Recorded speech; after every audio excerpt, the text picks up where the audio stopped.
In the late 1950s, when Fidel Castro was taking his revolution out of the mountains toward the ultimate victory of Havana, the world watched what was believed to be a popular uprising of the people. There is not communism or Marxism in our ideas. Our political philosophy is representative democracy and social justice in a well-planned economy. But the revolution provided a new base for the KGB and the communist intelligence networks. Ladislav Bittman was a deputy director with Czech intelligence.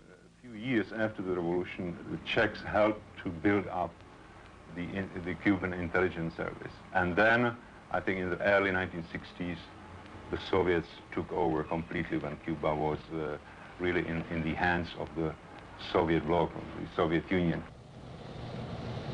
Here at the Cuban mission to the United Nations in New York City, where 98 Cuban nationals work, at least half are members of the DGI, the Cuban Intelligence Service. This man is Nestor Garcia. Until the summer of 1980, he was officially listed as the first secretary to the Cuban mission. But in reality, he was chief of station for Cuban intelligence in New York City. In Moscow, the direct responsibility for running Cuban intelligence is assigned to Department 11 of the KGB, the same department that controls the Czechs, Poles, and other European communist intelligence agencies. Since the late 1960s, Soviet KGB officers living in Havana have directly run the operation of Cuban intelligence. As a result of 2 years' research, the Conexões team has been able to ascertain these startling facts. Cuban intelligence was taken over by the Soviets in 1969. At that time, it became and has remained totally financed and controlled by the KGB. Now living in hiding, this man is the highest-ranking Cuban officer to defect to the United States. This is the first known television interview that a DGI officer has given. In Moscow, I was trained in recruiting of agents, in infiltrating the CIA, in counterintelligence. Was all your training directed at the United States? All your training in Moscow directed at the United States? Even if the work dealt with operations in Italy, France, England, Canada, it was ultimately directed against the United States. In the case of a plan of sabotage against an American embassy, the physical layout of the plant had to be known. Was there any other installations than embassies that were looked at for sabotage? All the big American companies. Since the late 1960s, General Semenov of the KGB has controlled the DGI from Havana for the Soviets. General Simonov, the Soviet chief, would be the one who would give the order. So the Russians controlled Cuban intelligence, actually controlled? Totally and absolutely. The second most important base of Cuban intelligence in North America is the Cuban consulate in Montreal. From here and other Cuban diplomatic missions, the DGI conducts intelligence and espionage operations through a spy network designed to increase the KGB's penetration of North American life.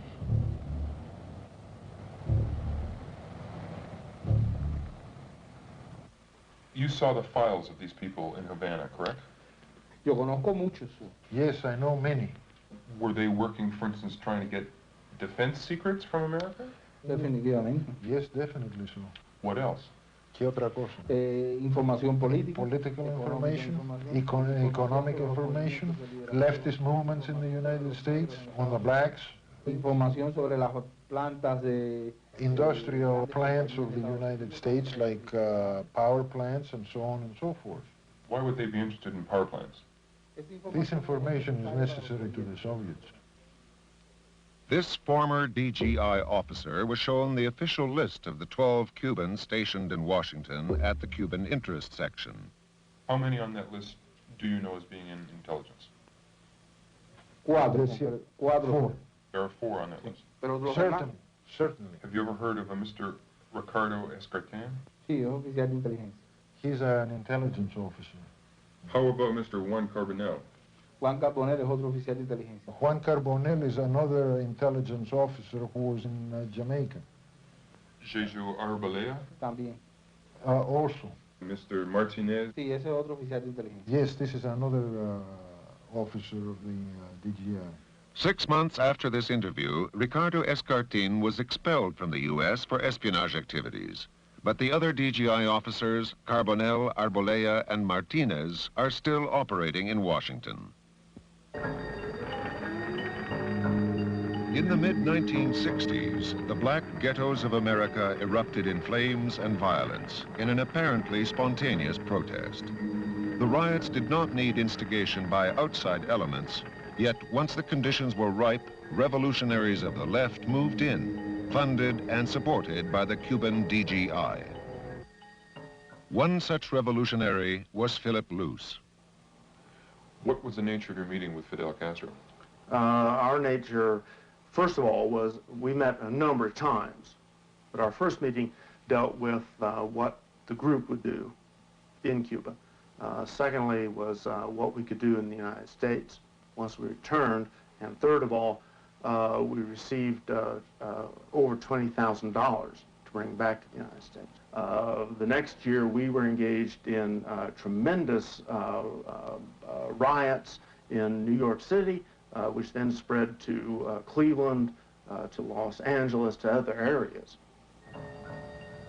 Agitation at that juncture was vital, not only to our cause, but to the cause of the Cubans.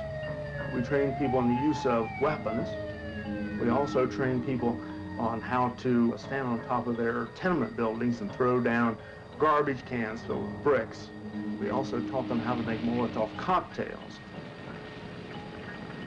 As a matter of fact, the Cubans at that time said to us, your revolution is your own revolution.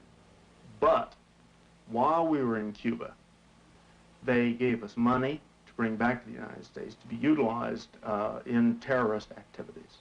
They also invited us to the embassy, wherein they gave us money to send young Americans to Cuba who were later trained in terrorist activities. We went to the Cuban embassy on a number of occasions to get funding.